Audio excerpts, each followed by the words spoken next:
Have you ever reached for, a familiar ingredient, maybe a common herb you use all the time, and then suddenly paused and thought, wait, do I really know this plant?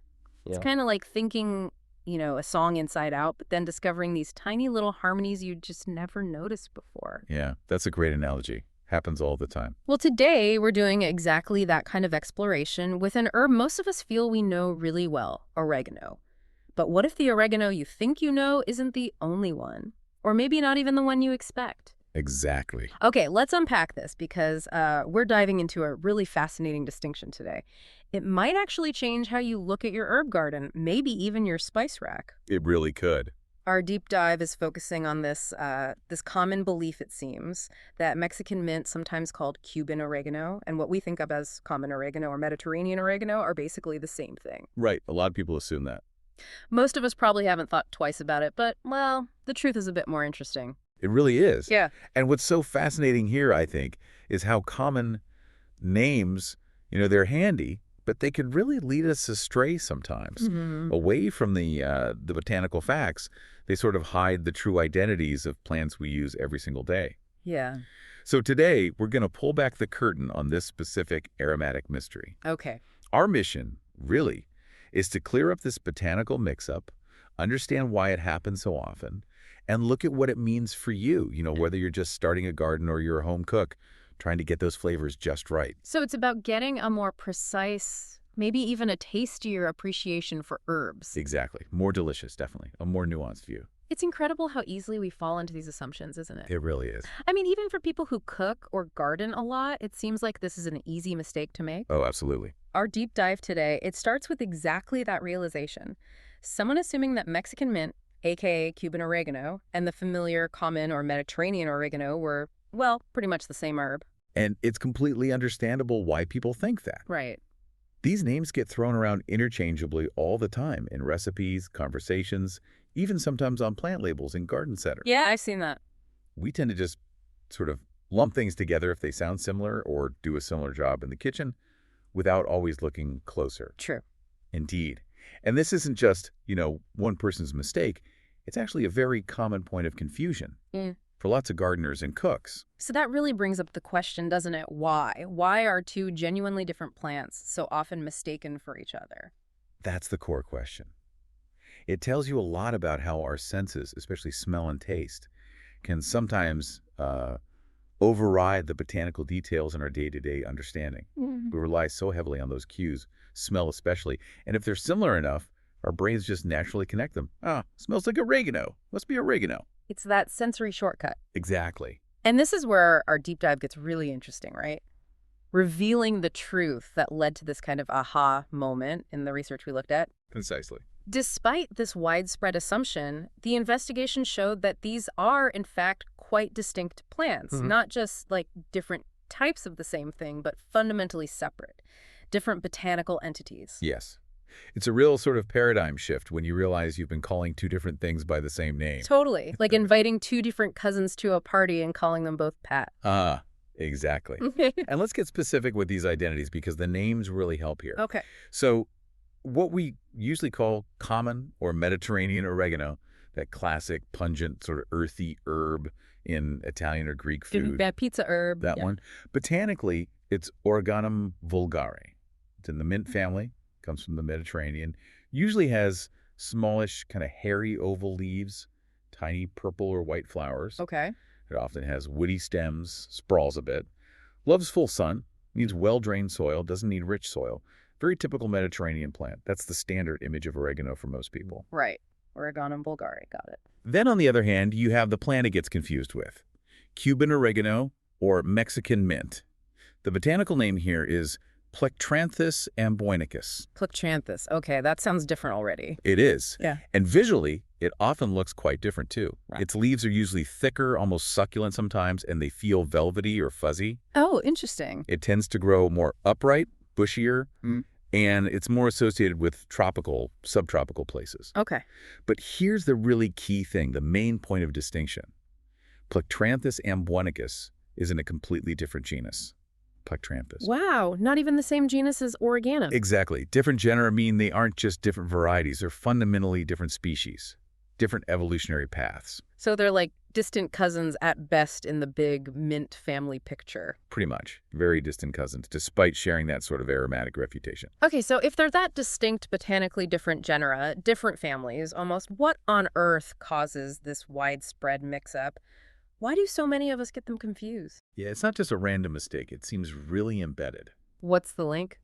Well, if we connect back to the source material, the research explicitly points out that while they are distinct plants, they possess overlapping aromas. Ah, there it is. The smell. That's the key. That is absolutely the key to the mistaken identity. Our sense of smell is probably the #1 way we identify herbs, right? Definitely. And both Origanum vulgare and Plectranthus amboinicus have aromatic compounds that give off that signature, pungent, oregano-like scent. So you crush a leaf of either one. Exactly. You crush a leaf, your nose picks up that familiar smell, and you think, yep, oregano. That aromatic overlap is incredibly powerful. And misleading. And very misleading, yes. Yeah. It allows those common names to stick around even when the botanical reality is quite different. It just shows how our brains prioritize that familiar scent sometimes over, strict classification. We link the smell profile to one common name. It really makes you reconsider how much we lean on those immediate senses over the actual botanical facts. So beyond just the smell, are there maybe other clues? Subtle things that might hint they're different, even for someone just casually looking? Yeah, there often are, if you know what to look for. Like the leaf texture we mentioned, the thickness. Right, the fuzziness versus the hairiness. Exactly. And the overall growth habit, sprawling versus bushy. But more importantly, what does knowing this difference actually mean for you? If you're tending herbs on a windowsill or planting a garden bed or just picking stuff up at the market. Yeah, why does knowing Origanum vulgare from Plectranthus amboinicus matter beyond just like plant nerd trivia? Well, it matters quite a bit, actually. Yeah. Because while they share that one aromatic note, their full flavor profiles can be really different. Ah, okay. And their growing needs are different. Even traditional uses sometimes vary. Think about cooking. Imagine making a classic Greek dish like moussaka. You're counting on that pungent, slightly peppery kick from Origanum vulgare. That comes from compounds like carvacrol, thymol. Now, what if you accidentally used Plectranthus amboinicus? You might get something brighter, more minty, maybe even a little camphor-like sometimes. Huh, different. Pleasant, maybe, but it totally changes the dish you are aiming for.